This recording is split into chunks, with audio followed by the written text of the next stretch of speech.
Ninamshukuru Mungu, lakini pia ninaamini ya kwamba na wewe pia Mungu leo tena amekufikisha na amekupatia tena afya njema. Katika siku ya leo ni siku ambayo tutahitaji pia kutafakari neno la Mungu. Tuko kwenye mfululizo wa mada zetu za baraka za Bwana. Pokea baraka za Bwana. Na leo tena tuna baraka mwingine katika asubuhi ya leo. Kwa hiyo tunapoanza programu zetu la siku ya leo, ninatumai nikualike ndugu msikilizaji na ndugu mtazamaji katika asubuhi ya leo. Amani ya Bwana iweze kuwa pamoja nawe. Na siku ya leo tutatafakari tena neno la Mungu. Siku ya leo tutachunguza tena kitabu chetu cha Isaya 41 na fungu lile la 10. Usiogope. Usiogope, kwa maana mimi nitakuwa pamoja nawe. Usifadhaike, kwa maana mimi ni Mungu wako. Leo katika mfululizo wa mada zetu hizi za asubuhi, tutaangalia neno linalosema usifadhaike, kwa maana mimi ni Mungu wako. Jana tuliangalia ya kwamba usiogope, kwa maana mimi ni pamoja nawe. Tuliangalia neno la pamoja nawe, tulichunguza na tukaangalia namna ambavyo Biblia inavyosema na vile Waebrania walivyokuwa wanaelewa maana ya hili neno la pamoja nawe. Hebu tuombe. Baba yetu na Mungu wetu mwema, tunakualika tena asubuhi ya leo. Jifunue katika maisha yetu, jifunue kwa neno lako ambalo tunalitafakari asubuhi ya leo. Lakini itakasa mioyo yetu, itakasa makosa na maovu ambayo wakati fulani tumeyatenda ndani ya usiku huu uliopita. Ili tunapoanza mianzo mipya ya siku ya leo, tunahitaji Bwana utupatie mibaraka, na mbaraka wa leo Bwana ukaweze kuganga mioyo yetu, ukaweze kuganga safari zetu, ukaweze kutupatia tumaini na kusafiri pamoja nawe katika asubuhi ya leo, katika shughuli zote za leo.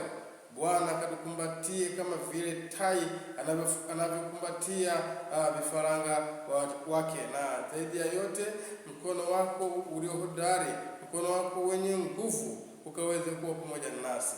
Neema yako yatosha, kwa jina la Yesu, amina. Jana kulikuwa na neno hilo na tuliangalia sana neno hili lilikuwa linazungumza mambo gani, lakini pia nikualike siku ya leo.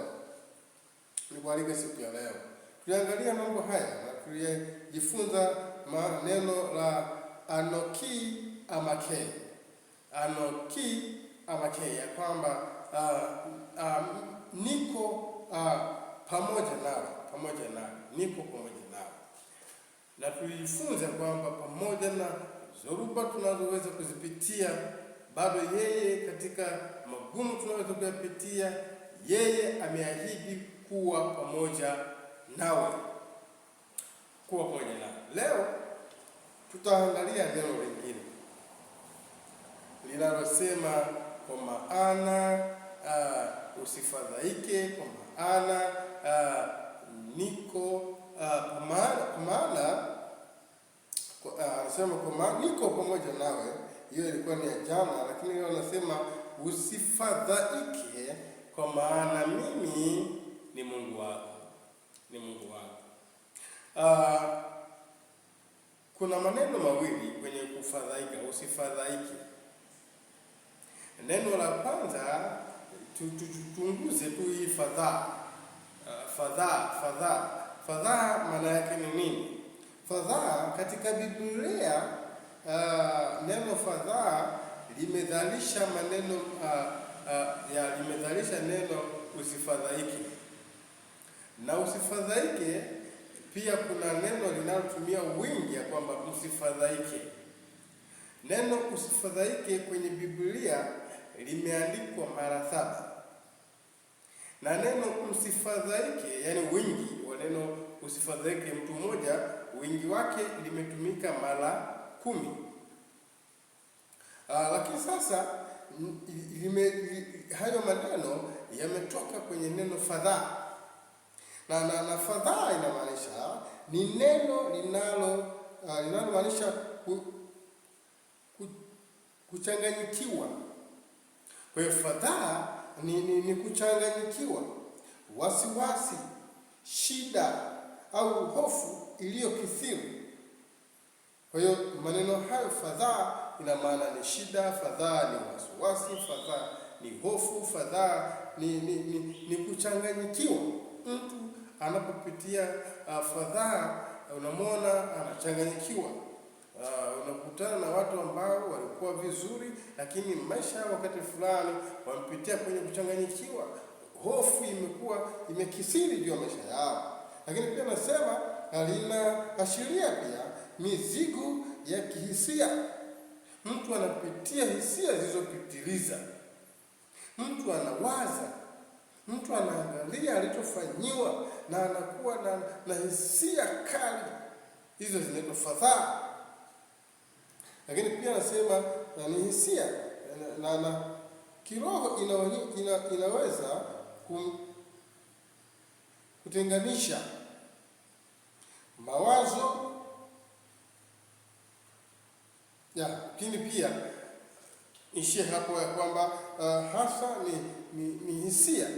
Na wakati mwingine kuzungumzia mambo ya kiroho inamaanisha kwamba ni hisia ambazo zinaweza zikamfanya mtu akakosa kuwa na amani tena, akakosa kuunganishwa na Mungu tena, yaani anakuwa mbali zaidi na Mungu. Lakini hicho tunapaswa kukiangalia, na ndio maana katika kile kitabu cha Petro ambacho tutakiangalia pia, Petro wa kwanza na Petro wa kwanza fungu lile la sura ile ya 5 fungu la 7, Petro baada ya kutazama watu wa Mungu wakati fulani walipitia fadhaa, walipitia changamoto, walipitia wasiwasi, walipitia hofu, Petro akawatia moyo, akawaambia ya kwamba mtwikeni yeye fadhaa zenu. Anawaambia wamtwike Mungu fadhaa. Katika asubuhi ya leo ninakualika ndugu msikilizaji na ndugu mtazamaji ya kwamba Yesu yuko tayari kubeba fadhaa zako. Yesu yuko tayari kubeba wasiwasi wako. Yesu yuko tayari kubeba shida yako. Yesu yuko tayari kubeba hayo mambo, hizo hisia zako kali ambazo wakati fulani zinaweza zikakutoa kwenye muunganiko wa kukosa kupata amani ya Bwana. Na leo ninatamani Bwana tupatie baraka ya kushinda fadhaa, baraka ya kushinda hizo hisia kali, baraka ya kushinda wasiwasi. Bwana aweze kupatia asubuhi ya leo. Napendelea kuzungumza habari ya neno hili ya fadhaa au fadhaa. Katika Kiebrania wanatumia neno ligadhi au legadhi. Kuna ligadhi au legadhi, ni maneno ambayo ni mawili lakini pia yanayomaanisha fadhaa. Kwa hiyo maneno haya Mwebrania anagundua ya kwamba tayari mtu katika wakati alio nao kabisa anaweza akawa yuko mbali zaidi na Mungu. Na wapendwa, fadhaa zinatuondoa mikononi mwa Mungu. Kuna wakati fulani hofu za maisha, fadhaa za ndoa, fadhaa za kiuchumi, fadhaa za mahusiano zinatuondoa mikononi mwa Mungu. Na hivyo Petro alitutia moyo na anakutia moyo leo ya kwamba mtwike yeye fadhaa zako. Mtwike yeye fadhaa zako. Na hata ukisoma kile kitabu cha Ufunuo, kitabu cha Injili ya Yohana 14 fungu lile la kwanza, Yesu kukutana na wanafunzi wake. Yesu alipokuwa anaketi pamoja na wanafunzi wake, amefanya kazi, amemaliza. Lakini pia Yesu wakati amekufa na akazikwa na akafufuka, amekaa na wanafunzi siku zile siku 40. Aligundua ndani yao kuna fadhaa nyingi, aliwatia moyo. Lakini katika maisha ya kuwa na wanafunzi, aligundua ndani yao kuna wasiwasi mwingi, aliwatia moyo, akawaambia msifadhaike. Ikiwa mnamwamini Mungu, mniamini mimi. Wapendwa, katika maisha kuna mambo mengi yanaweza kutufanya tufadhaike. Rafiki yangu, katika maisha kuna mambo mengi yanaweza kukufanya ufadhaike. Leo, asubuhi ya leo, liko neno la matumaini. Asubuhi ya leo liko neno ambalo linakuambia usifadhaike. Usifadhaike, kwa maana mimi ni Mungu wako. Sasa tunapoelekea mwisho wa somo la asubuhi ya leo, kuna kitu ambacho, nani anayetuambia tusifadhaike? Yuko Mungu ambaye amekuumba wewe na ameniumba mimi. Ndiye anayesema usifadhaike. Ni kweli leo ni mgonjwa, lakini yeye aliyekuumba anasema usifadhaike. Ni kweli leo uchumi umeyumba, lakini yuko anayesema usifadhaike kwa sababu ya uchumi ulioyumba. Ni kweli leo maisha yanaenda kombo, anasema usifadhaike kwa sababu anajua unalopitia. Anajua maisha haya ambayo leo hayaendi kama ulivyotamani yaende. Yeye anatutia moyo, anatuambia tusifadhaike, anatuambia tuondoe hofu, anatuambia tusiwe na maisha haya ambayo yatafanya imani zetu zishindwe kutegemea, tushindwe kuwa na uvumilivu, tushindwe kuwa na ustahimilivu katikati ya matatizo au hali ngumu. Anatutaka tumtegemee yeye, anataka kumtumainie yeye. Katika Kiyunani, hilo neno la kufadhaika, anatumia neno talatho, ambayo ilikuwa na ungana na ile neno la Kiarabu la Kiebrania, ya kwamba hili neno talatho linamaanisha hivyo kwamba hatupaswi kufadhaika. Tunapaswa kuweka tumaini kwake yeye ambaye anajua yote tunayopitia, anajua yote yaliyo mbele yetu, anajua hatima ya maisha yetu. Tunapaswa kumpatia yeye fadhaa zetu, tunapaswa kumkabidhi yeye wasiwasi wetu, tunapaswa kumkabidhi yeye kila jambo ambalo tunaliona kuwa ni gumu, kumkabidhi yeye, maana ameahidi kuwa pamoja nasi. Kitabu kile cha Yoshua, tutaangalia kitabu kile cha Yoshua. Kitabu kile cha Yoshua sura ile ya kwanza, Yoshua sura ile ya kwanza. Fungua pamoja nami, tafakari neno hilo la Bwana.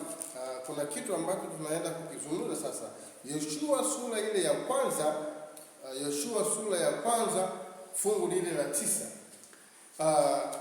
Yoshua sura ya kwanza fungu lile la 9. Neno la Bwana linasema, je, si mimi niliyekuamuru? Hapa tunakuja tunagundua kwamba kumbe aliyetuambia tusifadhaike ni nani? Anayesema ya kwamba usifadhaike ni nani? Si mimi niliyekuamuru? Uwe hodari na moyo wa ushujaa, usiogope wala usifadhaike, kwa kuwa Bwana Mungu wako yu pamoja nawe kila uendapo. Kumbe ni Bwana, kumbe ni Mungu wako, kumbe ni Mungu wangu ndiye ananiambia nisifadhaike. Na kama ni Mungu wangu aliyeniumba ananijua, ni kama ni Mungu wangu aliyenikomboa ananijua, ni kama ni Mungu wangu aliyenifia ananijua, ndiye anasema nisiogope, nisifadhaike. Anakuambia usifadhaike mpendwa. Anakuambia usiwe na wasiwasi. Yeye ni Mungu wako aliyekukomboa. Anajua ugonjwa unaopitia. Anajua dhoruba inayokukabili kwenye hiyo ndoa yako. Anajua. Usifadhaike, usiogope. Lakini sikiliza neno hili. Mtu mmoja alizungumza na kwa kweli kulikuwa na hofu na kulikuwa na wasiwasi. Angalia, kwanza tuangalie kisa hiki kidogo. Kitabu kile cha Rusu. Kitabu hiki cha Rusu. Rusu ni binti. Lakini ndani ya Rusu kulikuwa na mwanamke alikuwa anaitwa Manoa. Manoa alikuwa na mume wake. Na baada ya kuwa na mume wake alifariki. Manoa alikuwa na watoto wawili wa kiume. Baadaye watoto wawili, na kila mtoto alikuwa na mke wake. Lakini watoto wake wawili wakafa. Hii ilikuwa ni dhoruba. Na kwa kweli ulikuwa ni wakati ambao alipitia. Ulikuwa ni wakati ambao maumivu yalikuwa ni makubwa. Ukisoma kile kitabu anasema Manoa sura ile ya kwanza, anasema ikawa zamani za waamuzi walipoamua, kulikuwa na njaa katika nchi. Akaondoka mtu mmoja wa Bethlehem ya Yuda, akaenda kukaa katika nchi ya Moabu, yeye na mkewe na wanawe wawili. Na jina lake mtu huyo aliitwa Elimeleki, na jina la mkewe Naomi. Nilikuwa nasema ni Manoa, hakuwa Manoa, alikuwa ni Naomi. Naomi alikuwa ni mke wa Elimeleki, na walienda kuishi katika nchi ya Moabu wakiwa na watoto wawili. Sasa kulikuwa na njaa kwao na wakaenda kuishi kule. Inasema kisha Naomi akawaambia wakweze wawili, nendeni sasa mkarejee kila mmoja nyumbani kwa mama yake. Hapa baada ya kufiwa na watoto wake huyu Naomi, baada ya kufiwa na watoto wake, baada ya kufiwa na mume wake. Lakini pia linaendelea ni kwamba miongoni mwa hawa mabinti walioolewa na wanaume na watoto wa Naomi, alikuwepo Oripa na alikuwepo huyu Ruthu. Kwa hiyo kitabu hiki cha Ruthu ni binti ambaye miongoni mwa mabinti walioolewa na watoto wa Naomi. Sasa Zilipa baada ya kuambiwa ya kwamba sasa muende nyumbani kwenu, maanake ilikuwa ni vigumu uwezi kaishi na mabinti tu na hakuna tena taraja la kwamba labda pengine anaweza kupata watoto wengine hatima wakawalisi, ilikuwa haiwezekani tena. Kwa hiyo Manoa na Naomi anaona ni vyema hawa mabinti warudi nyumbani kwao, kwa sababu ni mabinti wanaweza wakaolewa tena kwa watu wengine. Anaomba tena radhi, nendeni mfanyeje, mkakae, nendeni nyumbani kwenu. Huyu Oripa yeye alimwaga na akaenda kuishi kwao, akarudi nyumbani kwao. Lakini Ruthu hakukubali kwenda kuishi nyumbani kwa wazazi wake. Akasema, popote utakapokuwepo mama mkwe wangu, ndipo mimi nitakapokuwepo. Huyo Mungu wako atakuwa Mungu wangu. Na ndio maana leo tuna kitabu katika Biblia kinachoitwa kitabu cha Ruthu.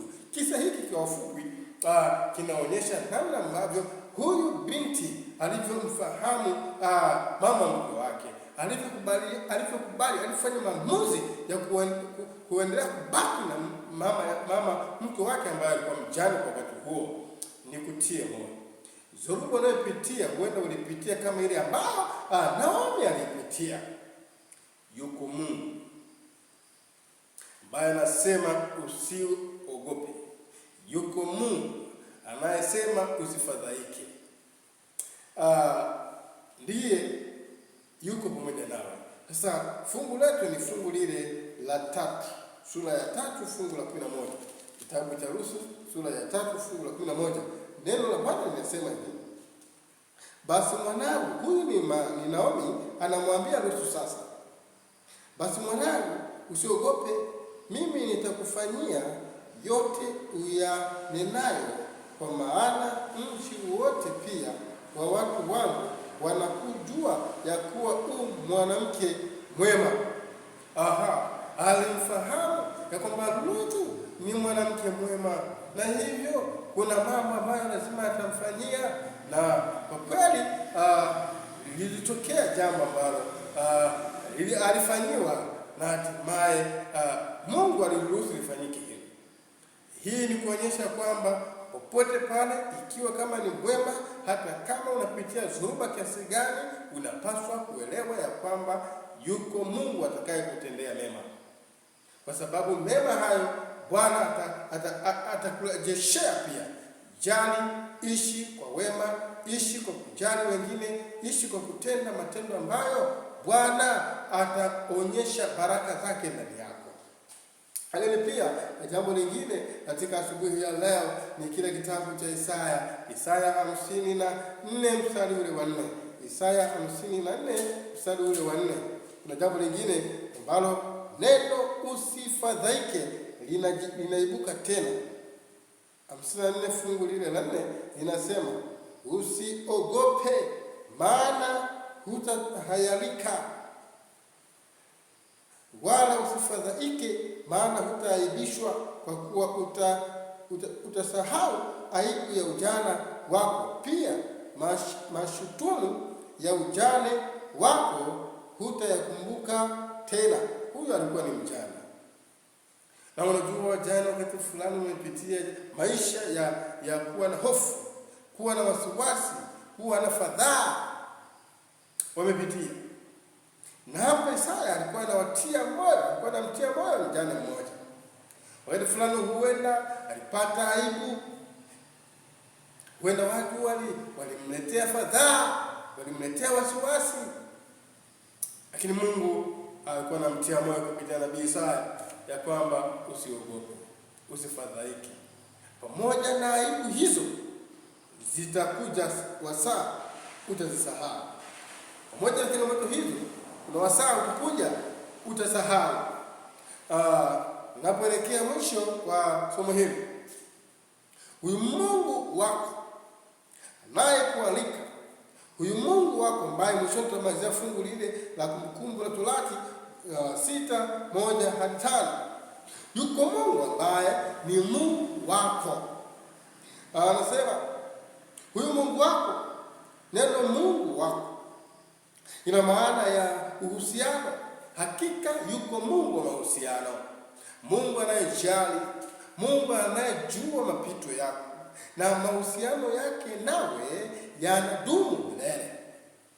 Na kwa sababu yanadumu milele, na yeye anazungumza na wewe, sio hazungumzi na familia, hazungumzi na jamii, hazungumzi na nchi, hazungumzi na kanisa lako, anazungumza na wewe personal.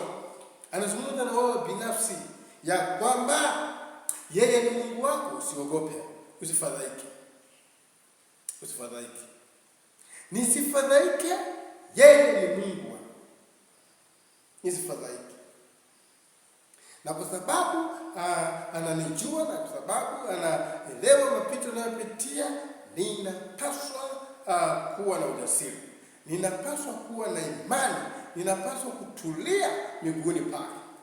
Asubuhi ya leo nikutie moyo rafiki yangu, nikutie moyo dada yangu, nikutie moyo mama yangu, nikutie moyo baba yangu, nikutie moyo kaka yangu, nikutie moyo kijana mwenzangu, nikutie moyo mwanangu, ya kwamba upaswi kuwa na hofu, maana yuko Mungu aliyekuumba, yuko pamoja nao. Usifadhaike. Kwa mapito hayo usifadhaike.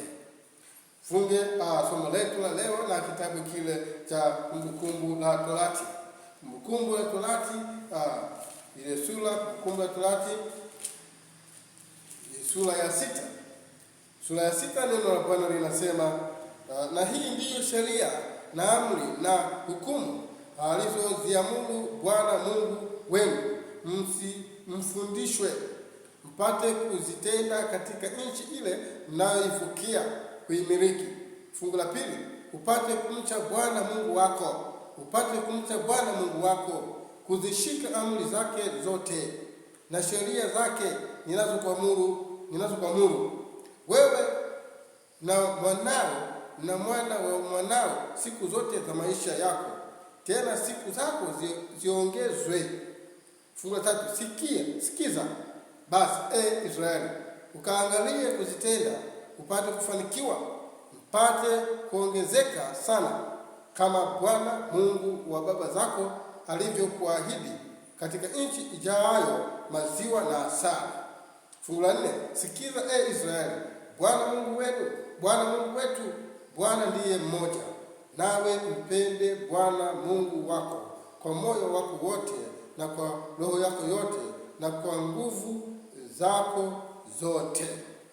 Kwa hiyo tunapoelekea asubuhi ya leo, tunapoelekea katika shughuli zetu, tunapoelekea katika masomo yetu, tunapoelekea katika biashara zetu, tunapoelekea kwenye maofisi yetu, Bwana anasema yeye ndiye Mungu wetu, na hivyo kwa sababu yeye ni mmoja, na hatupaswi kuwa na wasiwasi, hatupaswi kuwa na hofu ya kwamba siku ya leo itaendaje, ya kwamba siku leo itaishaje, ya kwamba leo mahusiano yangu yatakuwaje, ya kwamba leo biashara yangu itaendaje. Hatupaswi kuogopa, tunapaswa kumtegemea, tunapaswa kumtumainia, tunapaswa kumkabidhi vyote mikononi mwake, vitakuwa salama.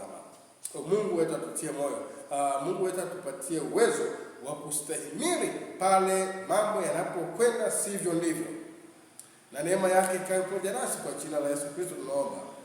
Amina.